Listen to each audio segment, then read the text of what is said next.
I don't get what you didn't love about Colin Kaepernick, because when he was running his ass off and winning games, and you had people saying that he Yeah. might be the greatest quarterback of all time, it was all good.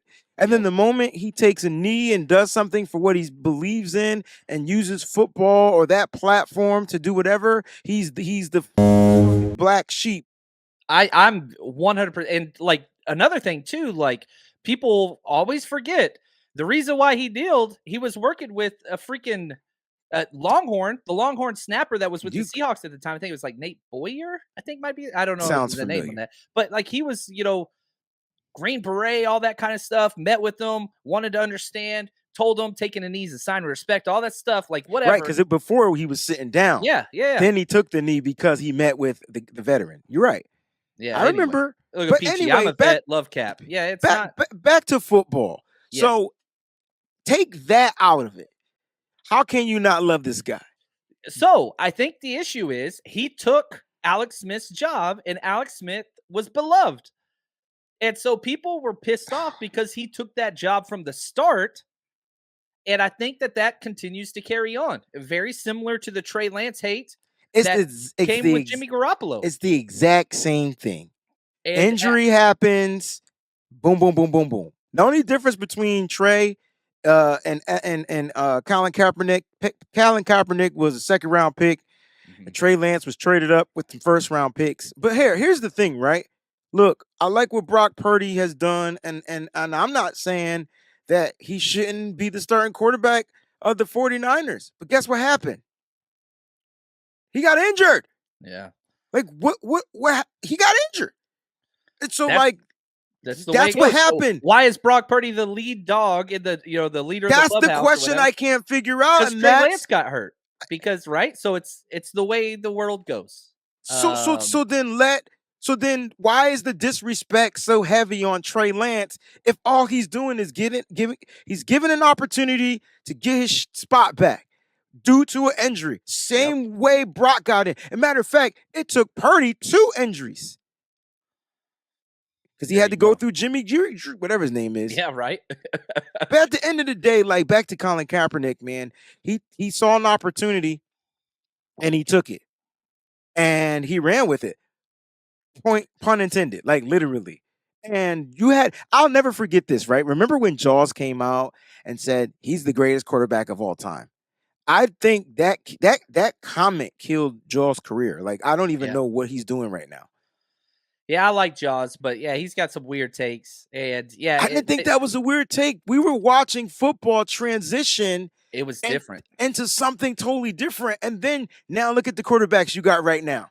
So Kaepernick was ahead of his time. The NFL wasn't ready to, transition into that type of a quarterback. They didn't want that. I don't think it had anything to do with his race. It had to do with his athletic skills. And the quarterback is not an athletic position. Let's just keep it a buck.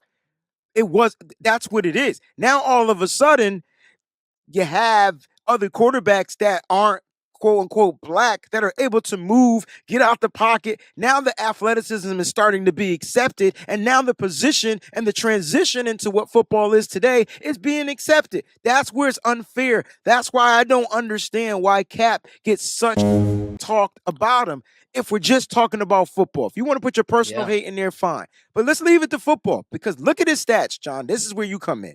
Yeah, he has one of the best touchdown to interception ratios of all time. Of all time. This dude had 72 touchdowns, 30 picks. And everybody wants us to talk about how bad he was in his last year, 2016. He had 16 touchdowns, 4 interceptions. That's a 4-1 like, was he great back then? No. They went 1-10. And that was bad. But that was one of the worst teams the Niners have had in a long freaking time, man. That was Chip Kelly, terrible coaching.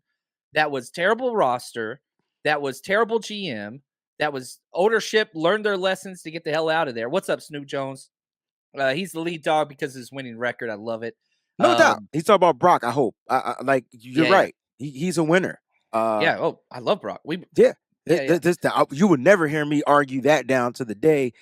My point, though, was he got the opportunity due to injuries. He didn't win the job, but he did prove that he can win on the job. Does that make sense? Yep. Okay. Now, the one thing I do want to point out about Colin Kaepernick. All these quarterbacks, if you take any of them, all 6 at their best, Colin Kaepernick's the best. He just didn't do it for a long length of time. If you're looking for stats and longevity, you're probably going to go Garcia. But if you're looking at the best player, oh, I got the bill. I love it. Bro, you own it. So, like, you have to figure out what your criteria is, right? Because who's the best quarterback at the top of their game? Colin Kaepernick. I don't think that's debatable. Who has the best stats and whatever else? Jeff Garcia. Who has the longevity? That's John Brody. Who's the nicest guy in the room? Alex Smith. Y.A. Tittle kind of did a little bit of everything, but again, I'm still mad because he dominated when he wasn't with us. So you got to kind of pick your guys. So, I put on the chat. Let's see where this is here.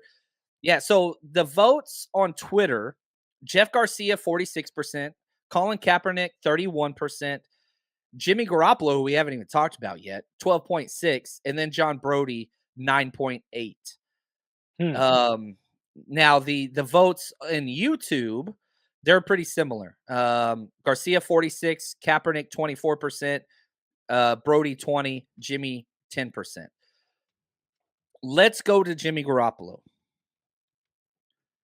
His time with the Niners is over. And it's whenever the injury news came out about Jimmy Garoppolo and whatever else, people are like, oh, he's coming back. I don't think people understand how much Kyle and Jimmy G hate each other. It's not happening. They kept that so professionally hidden that it's not even funny. But then again, Jimmy, in my opinion, was taking more shots at Kyle Shanahan in his last season than I've ever seen in my entire life. So, John, to go with what you're saying, not against what you're saying, you are spot on, and you're gonna get the ding ding. Oh, I like it. I like it. Thank you. All right. So let's talk Jimmy G. What sets him apart from everybody else is his win-loss record.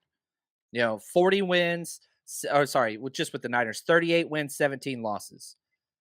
That's pretty special. You look at, 82 touchdowns to 42 interceptions. Not bad. His last year was by far his best. 16 touchdowns, 4 interceptions. The exact same stat line as Colin Kaepernick in his last year with the Niners, which is impressive. But Colin Kaepernick did it with one of the worst 49ers teams ever. And Jimmy did it with an all-star cast around him. But 16-4, I don't give a damn who you're playing with. That's awesome. Jimmy G's best games were this last year before he got hurt. Would you agree with that, or? Yeah, I felt like Jimmy was. I felt like he was more of a leader quarterback than even in the 2019 season. Oh yeah. Yep. I felt like the 2019 season, Jimmy gave us, I would say, 3 or 4 games where he kind of took the head of the and kind of did his thing. But I felt like in the last season, he started doing things off script. He started looking like a quarterback again. So I do feel like Jimmy was getting good, and then unfortunately in the Miami game, he made a decision and ended up getting him injured.